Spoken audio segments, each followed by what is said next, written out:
फर्ज भी नहीं दो। हम कॉलोनी बने बसंतपुर में, हमारे वहाँ दुश्मनी है, हमारे भाई हैं वो लोग। पर मैं इस चीज़ को ये नहीं कहूँगा कि भाई वहाँ क्यों बन रही है, पर लेकिन अगर आप लोग ज़मीनें हमारी ले रहे तो यहाँ क्या ये कोर्ट और नाज में कोई ज़मीन मतलब कॉलोनी योग्य है नहीं आप लोगों के लिए, या फिर में कोई ज़मीन कॉलोनी नहीं बन सकती है। तो ये मेरी, क्योंकि जिस चीज़ से कम लोगों का कोई ना कोई साधन भी जुटेगा साथ में। अगर वहाँ कॉलोनी खुलेगी तो स्कूल भी बनेगा, स्कूल बनेगा तो हॉस्पिटल भी खुलेगा।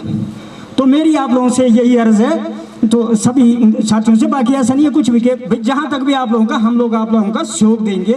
हमारा ये ऑब्जेक्शन नहीं है कि भाई हम आप लोगों के साथ, पर जो हमारा हक है, पर हक के लिए जो हम लोग, मैं आज भी कहता हूँ कि हक तो हम लेंगे।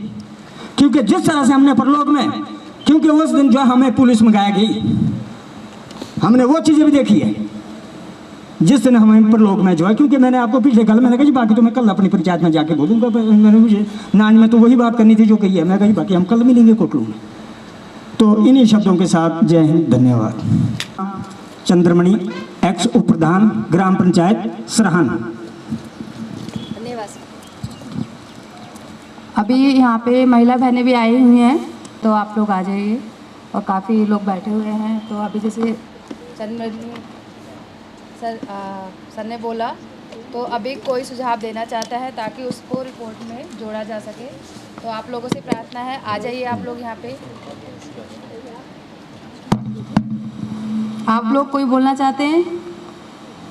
हरी कसोग, आपका जन सुनवाई में बहुत बहुत स्वागत है। और जो एसडीएम ऑफिस की तरफ से आए उच्च अधिकारी पदाधिकारी है, सबका स्वागत है। उप प्रधान जी टेबल कि पहले किसी को भी प्रॉपरली तरीके से इन्फॉर्म नहीं हुआ है, ना तो मैसेज कन्वे हुआ है। अब हमें भी नहीं पता था एक्चुअली जो आपकी SIA रिपोर्ट आई थी वो प्रोजेक्ट वालों ने खाली किसको दे दी, प्रधान को दे दी, ठीक है। उन्होंने रख के वो अपने कवर्ड में रख दिए, ना वो उसको पढ़ रहे हैं कि उसमें क्या है, क्या उसमें कमियां हैं, वो कोई भी नहीं देख रहा उस चीज़ को। अब मैंने कल भी हमारे प्रधान जी मिले थे, मैंने उनको बोला वो रिपोर्ट कहाँ है, वो तो बोलते वहाँ पड़ी है। अब उन्होंने क्या करना, या तो वो उस चीज़ को पढ़े या उसमें जो कमियां वो निकाले। अब ना वो हमें दे रहे हैं जिसने पढ़नी है।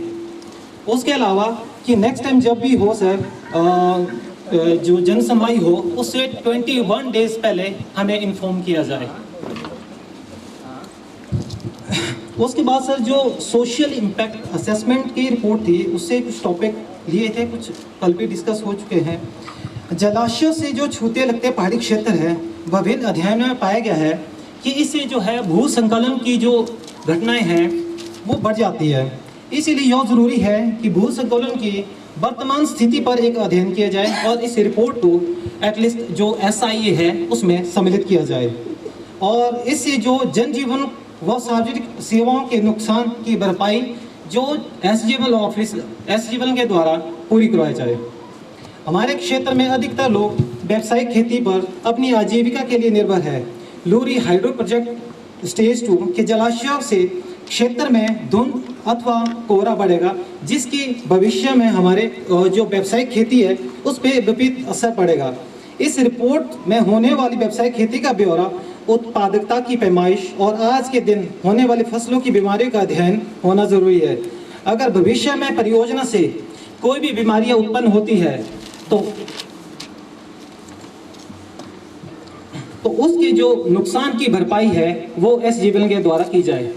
क्योंकि सर हमारे फिरनू गांव में जो अपर लैंड है सारी मैक्सिमम जो है सिंचाई की जाती है, IPS डिपार्टमेंट की सिंचाई परियोजना है।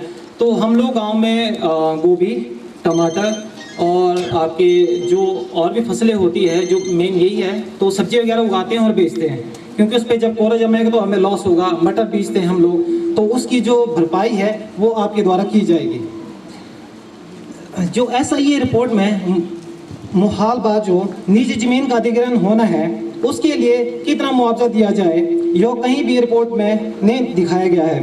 जिन भी लोगों की निजी भूमि अधिग्रहित हो रही है, अगर उन्हें यह नहीं पता है तो कि उसके बदले उसे कितना मुआवजा मिलेगा, तो हम इस विषय में कैसे अपनी सहमति दे दें। अतः रिपोर्ट में भू मालिकों जिसकी भूमि का अधिग्रहण हो रहा है उसका कितना मुआवजा बनता है, उसकी पूरी रिपोर्ट सम्मिलित की जाए। सर आपके जो SI रिपोर्ट है उसमें 91 है, उसका सब हेड है 1.1.6 है। यहाँ तो ST परियोजना परिवार नहीं है, तो इस पे जो ऑब्जेक्शन है सर, जबकि इस परियोजना में कई गुज्जर जो परिवार है वो अनुसूचित जनजाति श्रेणी में आते हैं। SI रिपोर्ट 91 है, सब हेड है 1.1.8। रिपोर्ट में कई प्रकार की विकास योजनाओं का विवरण दिया गया है, लेकिन हर माहौल में कौन सी परियोजना इम्प्लीमेंट होगी, उसके लिए कितना बजट रहेगा, उसकी रिपोर्ट भी सम्मिलित की जाए। सर SI रिपोर्ट के अकॉर्डिंग पेज नंबर 90 है और सब हेड 1.1.2 है। इसमें सर दिया था जो लोग हैं, इसमें भी है जो इसमें कि पीने का पानी हम असुरक्षित जल स्रोतों से लेते हैं और घरेलू यूज़ के लिए। सर ऐसा कुछ नहीं है, हमारे जो गांव में वो जो जहाँ से हमारे पीने का पानी आता है वो मेरे दादा के परदादा के परदादा के उनके टाइम का, हम उसी का ही पानी अभी भी लेते हैं। तो ये भी उसमें बहुत गलत बात कही गई है। और SI सर्वे के दौरान अध्ययन टीम ने पाया कि परियोजना प्रभावित गाँव में 100% परिवार असुरक्षित स्रोतों से असुरक्षित पानी का उपयोग करते हैं।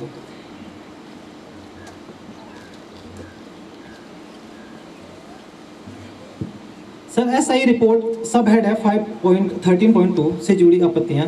इस बिंदु में सिर्फ इस बात का जिक्र है कि प्रभावित गांव में मंदिर और मस्जिद पाए गए हैं। इस पे सर हमें जो आपत्ति है वो है इस रिपोर्ट में उन मंदिर और मस्जिदों की धार्मिक स्थलों की सूची सम्मिलित की जाए और जो इस परियोजना से प्रभावित है, और साथ में ही पुनर्वासन की क्या योजना रहेगी वो भी इसमें सम्मिलित की जाए। सर SI रिपोर्ट सब हेड है सर 7.2.3 और 4.1.2 है से जुड़ी आपत्ति है। इन दोनों बिंदुओं में लिखा गया है कि सामुदायिक संपत्तियां, संसाधनों की चरान भूमि, दाह संस्कार के स्थान, पूजा स्थान प्रभावित नहीं होंगे और जनजातीय समुदाय और अन्य परंपरागत वन निवासी किसी भी प्रकार के वन अधिकार नहीं गंवाएंगे। आपत्ति सर मैक्सिमम जो है फिरनो गांव की 38 हेक्टेयर जो वन भूमि है वो लूरी हाइड्रो प्रोजेक्ट में ली जा रही है। उसमें से जमाबंदी के अनुसार यहाँ के बर्तनदारों का कब्जा दिखाया गया है। साथ ही नक्शा हक बर्तन के विभिन्न उपयोगों को भी बताया गया है। अतः इस 38 हेक्टेयर भूमि पर विभिन्न माहौल के लोगों के वन अधिकार और उपयोगों का विस्तृत अध्ययन होना चाहिए और इन अधिकारों या उपयोगों पर इस परियोजना द्वारा जो प्रभाव है उसका मुआवजा प्रत्येक बर्तनदार को दिए जाने का प्रावधान हो। सर SI रिपोर्ट के जो कंक्लूजन था, समुदाय से निष्कासन प्रतिक्रिया, बहुत कम परिवारों के पास कृषि योग्य भूमि है। नहीं सर, जितने भी ही मैक्सिमम है सबके पास अच्छी भूमि है कृषि करने के लिए। ये इसमें दिया सर असमान इलाकों और सिंचाई की कमी के कारण उत्पादकता बहुत कम है। मक्का इस क्षेत्र में साल में एक बार उत्पादित होने वाला एकमात्र अनाज है। सर ऐसा कुछ नहीं है, वहाँ पे काफ़ी अनाज उत्पन्न होता है। आप जो रेवेन्यू डिपार्टमेंट से भी जो ग्राउंड रिपोर्ट है वो इनसे आप ले सकते हैं, कलेक्ट कर सकते हैं कि वहाँ पे साल में 2 से 3 फसलें उगाई जाती है। सर इसमें एक रिपोर्ट और लगी थी कि अधिकतर लोग जो है मजदूरी का काम पाने के लिए ठेकेदार पर निर्भर है। ये भी सर सरासर गलत है। जो जिस किसी का तो अपना व्यवसाय है, मैक्सिमम जो है वो एग्रीकल्चर या व्यावसायिक खेती करते हैं, उसी पे ही डिपेंड है। जो कुछ जो परिवार की जो जमीन अधिकृत की जा रही है तो उसमें सर मिनरल्स पाए जाते हैं। सपोज सर हम लोगों की लैंड जो है, अब हमें मतलब जितनी हमें वैल्यू चाहिए उतनी नहीं मिल रही है। हम लोग क्या करते हैं, हमने लैंड अपनी लीज बना के रखी है, तो हमने जो क्रशर वाले मालिक है तो हमें तो इतनी आउटपुट हमें उनसे भी मिल जाती है, फिर हम क्यों दे 5-6 लाख रुपए में आपको बीघा। अब हमारा कोई उनके साथ वो रहता है, हम तो सीधा उनसे फटाफट साइन करते हैं, उसके आगे की फर्दर जो उनका प्रोसेस रहता है वो अपने आप करते हैं। तो हम चाहते हैं कि हमें जो हमारे लैंड की वैल्यू हो, उसकी जो कीमत है अच्छी मिले, ताकि हमें कल दिन कहीं और जगह भी लैंड परचेज करनी हो तो हम उसको इजीली परचेज कर सकें। सर एक टॉपिक और था कि इस परियोजना से जो 29 डेज की जो इनकम है वो आप ले लीजिए। 1 डे की हमारे डेवलपमेंट पे खर्च कर लीजिए।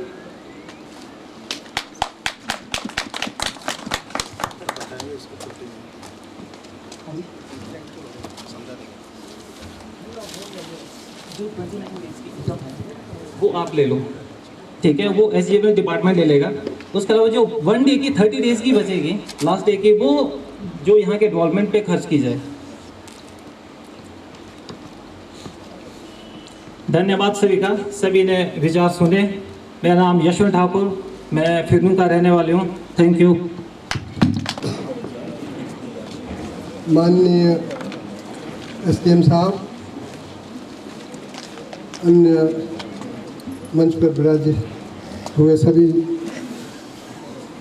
साथी, प्रधान ग्राम पंचायत देवबंद और आप सभी लोग, साथियों, सभी आप लोग जानते हैं कि यहाँ के लोगों को पूरी तरह से मालूम है जन सुनवाई का, क्योंकि हमने पहले खिकसू में, फिर नीर्थ में हम वहाँ भी गए, वहाँ भी शामिल हुए 2 बार प्रलोग में और नांज में कल, आज यहाँ। साथियों, सबसे पहले तो ये है कि भाई प्रोजेक्ट की बात है। निश्चित तौर से हिंदुस्तान में कहीं भी कोई विकास के काम होने चाहिए। कौन विरोधी हो सकता है कि अच्छा काम ना हो, हमारा देश आगे ना बढ़े, अच्छा होना चाहिए, ठीक बात है। हाइड्रोइलेक्ट्रिक प्रोजेक्ट लगने चाहिए। हम तो ये बोलते हैं कि भाई अब ये बंद करो, जो थर्मल प्लांट का बिजली भी है, कोयला डाल करके अब बिजली पैदा करते हैं, बड़ा धुआं निकलता है, पहाड़ काट के कोयला लाना पड़ता है, वो भी बंद होना चाहिए। क्यों होना चाहिए बंद? के धुआं निकलता, पोल्यूशन बढ़ता है। और अगर हो सके तो ये हाइड्रोइलेक्ट्रिक प्रोजेक्ट भी बंद होने चाहिए। क्यों? सोलर एनर्जी की तरफ भारत सरकार को जाना चाहिए। दूसरे देशों को देख करके वहाँ आधी एनर्जी जो ज़रूरत है, आधा हिस्सा जो है सोलर एनर्जी से लेना शुरू कर दिया, तो ये लफड़ा ही नहीं रहना था ये हाइड्रोइलेक्ट्रिक प्रोजेक्ट और थर्मल प्लांट का। तो या एक और तरीका भी है बिजली पैदा करने का, रन ऑफ द रिवर, जो पानी का बहाव होता है, जैसे हमें मरीर बोला, खूब मरीर, वहाँ बड़ा प्रेशर बनता पानी का, वहाँ टरबाइन, अगर आप किन्नौर से लेकर के जहाँ से सतलुज नदी चलती है, जहाँ तक उसका फ्लो अच्छा है, अगर टरबाइन से बिजली पैदा करने की योजना सरकार ने बनाई होती तो जितना हम हाइड्रोइलेक्ट्रिक पहाड़ों को चीर करके, पहाड़ों को डिस्टर्ब करके जितनी बिजली पैदा हुई, उससे ज़्यादा बिजली टरबाइनों से, विदेशों में हो रहा है ये।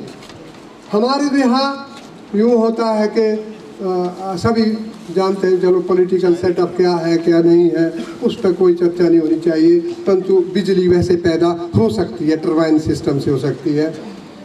फिर भी अगर SJVN वाले साथी 780 मेगावाट पहले था, उसका हमारा इसलिए विरोध था कि 38 किलोमीटर लंबी टनल बिल्कुल इस गांव से होकर ये त्रिम्बली के नीचे से, सियाज के नीचे से टनल जानी थी। 2 टनलें थी, एक थी ऐसा कहते 30 मीटर विड्थ में होनी थी, वो तो काफ़ी बड़ा पहाड़ दरकना था, टूटना था, ब्लास्टिंग होनी थी। तो हम बड़े डरे हुए थे। प्रलोग में लोग हजार लोग इसलिए इकट्ठे हुए कि सब ने शायद ये महसूस कर लिया था, यहाँ के लोग किन्नौर में जा करके, किन्नौर के सिटी को जानते हैं, जिनके के 2-4 साल टनल निकलने के बाद मकान के नीचे की जगह बैठने लगे और मकान आपके दरकने लगे, यानी कि बड़ा नुकसान हुआ उनको। निश्चित तौर से जब आप एक बड़ा स्पेस थी, क्या होता है उसमें? ये होता है कि एक तो आपका पहाड़ का सारा पानी नीचे आ जाता है, पहाड़ का पानी आता है। आपको अगर याद हो, कारशा में जब पिछले टनेर में जब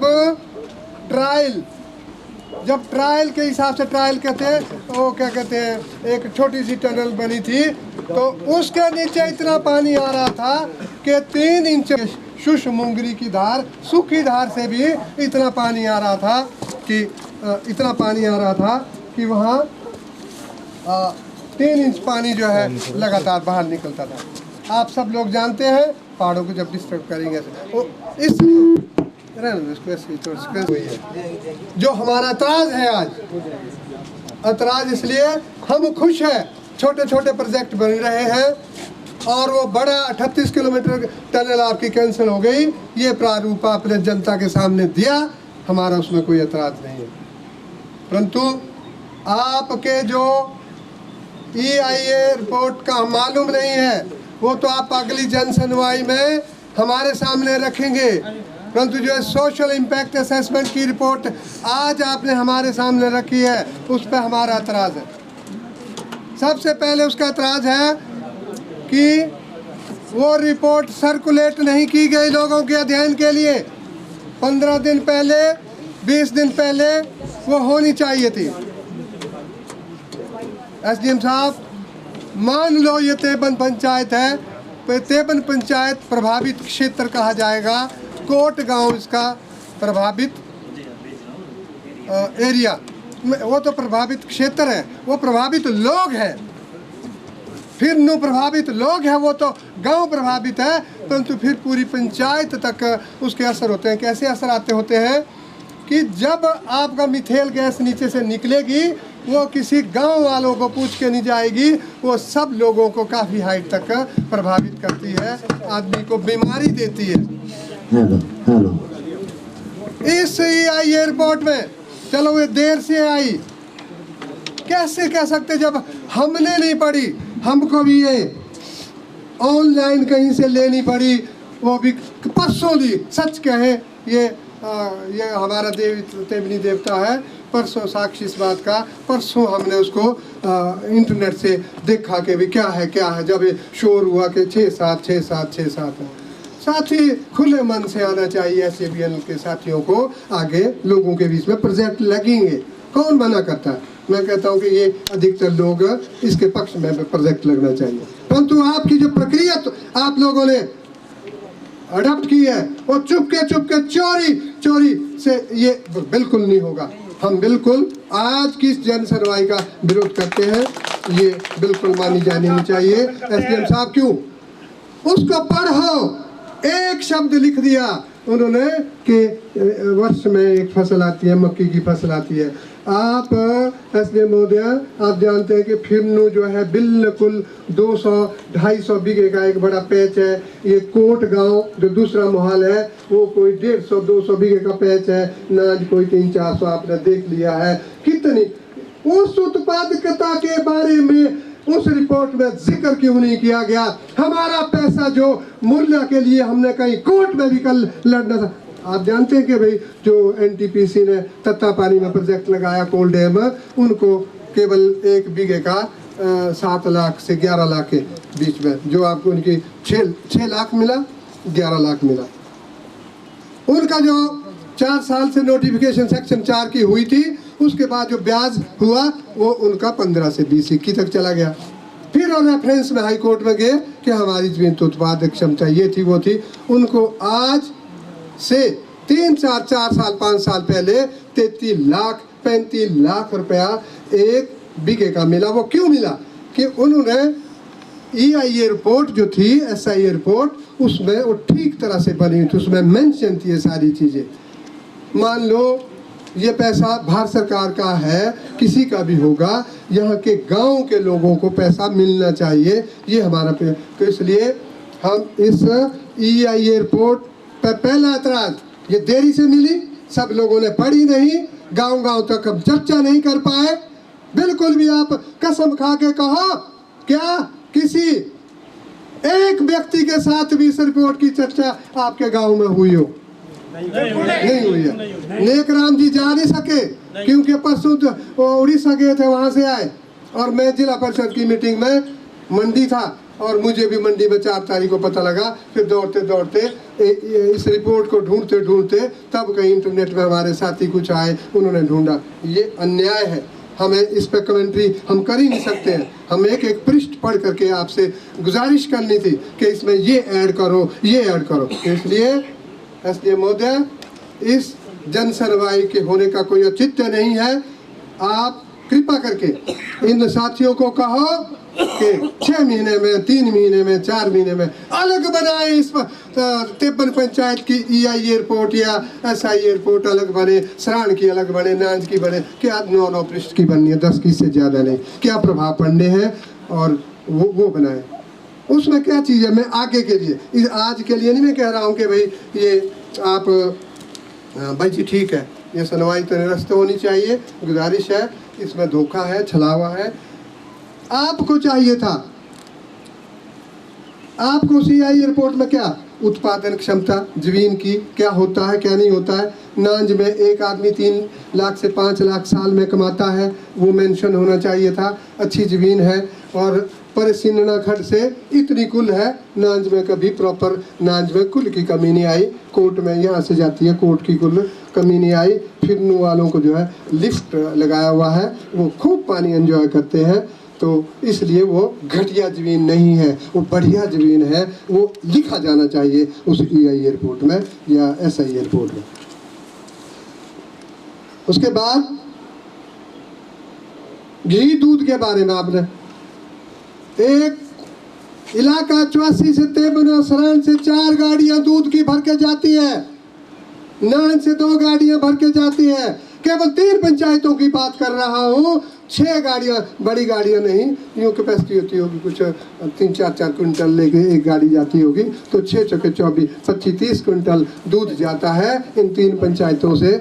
उसका भी मेंशन होना चाहिए। हम पशुपालक हैं, हमारे पास वन है, खेतों में घास है, और आपके उस रिजर्वायर से जब वो मिथेन गैस निकलेगी ऊपर, मिथेन गैस, तो उससे हमारा पशु क्षेत्र, वन का क्षेत्र, पेड़ पौधे, आंवला हमारा इतना होता मुफ्त में। आज भी जाओ आप 10 क्विंटल आंवला आज भी आप आज की दिन भी इकट्ठा कर सकते हैं, इतना आंवला होता है, तो वो उस पर वो प्रभावित होगा। आपको EI एयरपोर्ट में ये होना चाहिए था कि हम गाँव की जो वन समितियाँ हैं उनको इतना पैसा देंगे ताकि वो अपने वनों को की गुणवत्ता को बनाए रखें।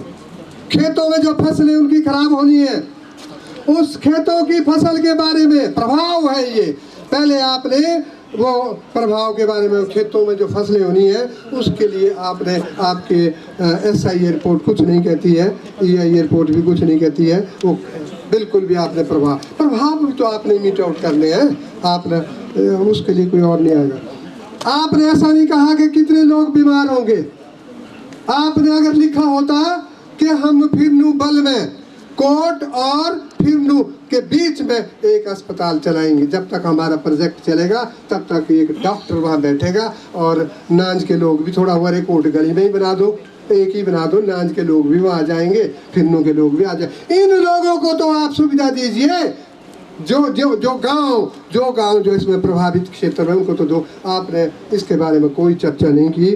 आपके लिए भी प्रोजेक्ट लगे, वो पुराने वाला ट्रेडिशन ख़त्म हो गया है, लोग जाग गए हैं। अब लोगों को भी, मैंने कल भी कहा था कि मुनाफे का एक हिस्सा लोगों पर खर्च करना पड़ेगा। आप प्रोजेक्ट लगाओ, ठीक है, परंतु ये आप अपने EI एयरपोर्ट में मेंशन करो। लोगों की उम्मीद थी, हमने प्रलोक में भी ये बात उठाई, पीने का पानी आप हमें दीजिए, हमको ज़्यादा नहीं दो तो कुछ हाइट तक तो दो, एक ही पंप हाउस लगाओ जहाँ तक जाता है, ये निचले लोग तो कब्र हो जाए। हम तो चलो सरकार से लड़ते रहेंगे, हम नहीं बोलते कि भैया आप जी अब 50 करोड़ रुपए खर्च करो जी, सराण में तो जी घरों घर में 4-4 नलके लगाओ, तिब्बन में लगाओ, ऐसा नहीं हो सकता है। परंतु जो निचले लोग हैं तिब्बन गाँव तक, जो कि बड़ा प्यासा, यहाँ तक पानी चलाओ आप, और दोनों पंचायतों को बांटो। आप आकलन करो, मैंने कहा कि अपने प्रॉफिट का 10% तमाम शिमला, कुल्लू और मंडी के इन गाँव में खर्च होना ही चाहिए। इसके अलावा प्रोजेक्ट आप ना लगाएं तो बेहतर है। तो हमको क्या मिलेगा? हमको तो कुछ नहीं मिला। बिजली 200 यूनिट आप देंगे नहीं, 100 ही दे दो, कम से कम 100 यूनिट बिजली तिब्बन, सराण और नांज पंचायत के लोगों को मिलनी चाहिए। उसके आप बिजली का आकलन नहीं कर सकते, लमसम में आप 500 रुपया बिजली का खर्चा के दो। और जो बीमार होंगे लोग, शिमला मंडी, क्योंकि यहाँ तो आप डिस्पेंसरी खोलेंगे, वो तो एक प्राथमिकता उपचार होगा, उन्हें शिमला मंडी भी जाना पड़ेगा। उसके लिए आप एक मेंटेनेंस चार्जेस दो, 5000 शुरू करो एक परिवार का। आप आकलन करो, जमा करो, मैं आपके साथ बैठ के करता हूँ। ये 2% नहीं बनता आपके प्रॉफिट का। सर खुले मन से आप ये प्रोविजन करो। आप कहो कि लोगों ने मांग की, आप कहो कि लोगों ने कहा कि हमको ये जन सुनवाई मंजूर नहीं है, आप यूं कहो और ये हमको करना पड़ेगा। आपके अधिकारी मना करते हैं कि नहीं कर सकते हैं, उनको बोलो कि जी और प्रोजेक्ट में भेजो फिर हमको और जगह, और मना करते हैं। भाई आप कुछ तो करो, तो 4-5% पैसा तो आपको लोगों को किसी न किसी रूप में देना पड़ेगा। वो आप इस डॉक्यूमेंट में, क्योंकि बाद में कोई किसी को कुछ नहीं देता, बिल्कुल कोई किसी को कुछ नहीं देता। ये आपको अपने डॉक्यूमेंट में लिखना पड़ेगा कि हम ये चीज़ें करेंगे, ये हमारी मांग है। साथियों, रोजगार स्थानीय लोगों को मिलना चाहिए। अभी एक बात चली थी कि लड़का इंजीनियर, सिविल इंजीनियर है, फलाना है, ये सारी है, उनको ये साफ होने चाहिए आपकी रिपोर्ट में, सोशल इम्पैक्ट असेसमेंट रिपोर्ट में, कि आप जितने भी यहाँ लोग हैं, डिप्लोमा होल्डर हैं, वो है, उनको आप रखेंगे। आप बाहर से लोग, आप तो फिर इंजीनियर रखते हैं, छोटे लोगों को नहीं रखते हैं। वो आपको देना पड़ेगा रोजगार, कम से कम वहाँ जो कोई आपका टेक्निकल डिप्लोमा होल्डर बच्चे हैं उनको तो रखो आप, 10-50-100 लोग तो रखो। ये EI एयरपोर्ट में आपको रखना चाहिए, SI एयरपोर्ट में रखना चाहिए कि हम इस सूरत में रोजगार देंगे। बलों की क्षति की बात तो हो गई, वो भी ज़रूरी है कि वन विभाग को पैसा ना देते हुए गांव की समितियों को दिया जाना चाहिए, पंचायत को भी नहीं। गांव की समितियां, गांव जो है अपने बर्तन से जुड़े हुए गांव, कैसे वहाँ फलदार पौधे लगाएं, कैसे वहाँ ऑक्सीजन जनरेट करने वाले पौधे लगाएं, ताकि आपका जो मीथेन गैस है वो जो है ख़त्म हो जाए, उसके प्रभाव ख़त्म हो जाए। ये सुंदर हिमाचल प्रदेश है, हम कोई बीमारी नहीं मोल लेना चाहते हैं, ऐसा मैं समझता हूँ।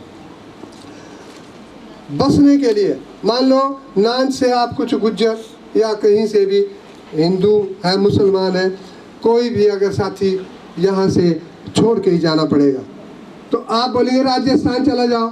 हमारा अनुभव है, जितने तलवाड़ा से गए राजस्थान रहने के लिए, वो वहाँ गए और उनको बोला कि तुम कहाँ से आए भाई, कहाँ? बोला देखो मार खाते हैं, भागो, खाली करो प्लॉट में ही छोड़ने पड़े, ना वो बिके ना कुछ। आप लोग कैसे राजस्थान में रहेंगे? यही कोई जंगल में डिनोटिफाई करो उस जंगल को, और कुछ जितना भी 5-5, 4-4 बीघा बनता है, हुआ है पीछे BSNL के बगल में सुंदरनगर जो प्रोजेक्ट हुआ, बखरौट में 7-8 आदमियों को मिला, उन्होंने बगीचे लगाए, वहाँ से छोड़ के वो इधर आ गए। तो अगर किसी की पूरी जमीन जाती है, उसके गुजारे की नहीं रहती है, तो उस पर भी आप ये रिपोर्ट में देखो किसकी, मतलब यूँ कहो कि आधे से ज़्यादा ज़मीन अगर जाती है तो रिहेबिलिटेशन प्लान आपका आना चाहिए उसमें कि भाई इनको हम फलानी जगह इतनी ज़मीन देंगे, गवर्नमेंट देगी। आप लोग अपना जो गवर्नमेंट की जिम्मेदारी है, प्रोजेक्ट तो गवर्नमेंट को लगाना है। तो साथियों, ये सारी बातें हैं, और EI एयरपोर्ट पुणे बननी चाहिए, SI एयरपोर्ट पुणे बननी चाहिए। 3 महीने में बने, 2 महीने में बने, 1 महीने के अंदर भी बन के आ जाए तो जन सुनवाई में हम आएंगे। हम कोई चर्चा ही नहीं करेंगे, EI एयरपोर्ट को पढ़ेंगे और माननीय SDM साहब को बोलेंगे कि सर लिखो, सबकी तरफ से लिखो, हमारी सहमति है, प्रोजेक्ट लगना चाहिए। ये बात अलग है कि भाई कुछ कल जो चर्चा में आई थी बात में लोग कहते हैं कि भाई पशुओं जो नीचे इसमें जाने वाली ज़मीन है वो भाई जंगली जानवरों और पशुओं से, ये आतंक हर वक्त नहीं रहेगा। बंदरों से भी निजात मिलेगी, सरकार करेगी, कर रही है, जनता कर रही है।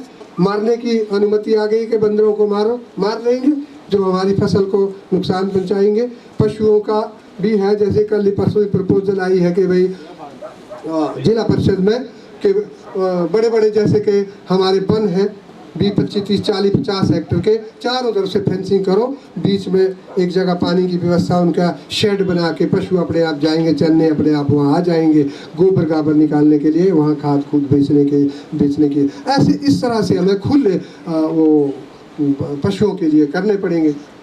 तो इसलिए ऐसा नहीं है कि पशु जंगली और पालतू जानवरों से जो ज़मीनों के लिए नुकसान की बात है उससे तो मीट आउट हो जाएगी। ज़मीन तो ज़मीन ही है, वो हमें नहीं मिलेगी। आज तो ऐसा है, नोट आप लाखों कमा सकते हैं। हमारे ये बच्चे जाते हैं एक साल में एक बच्चा 7 लाख रुपया कोटगढ़ कुमारसैन कोटखाई जुब्बल और आपका किन्नौर से कमा के लाता है। पैसों का आज कमी नहीं है लोगों के पास में।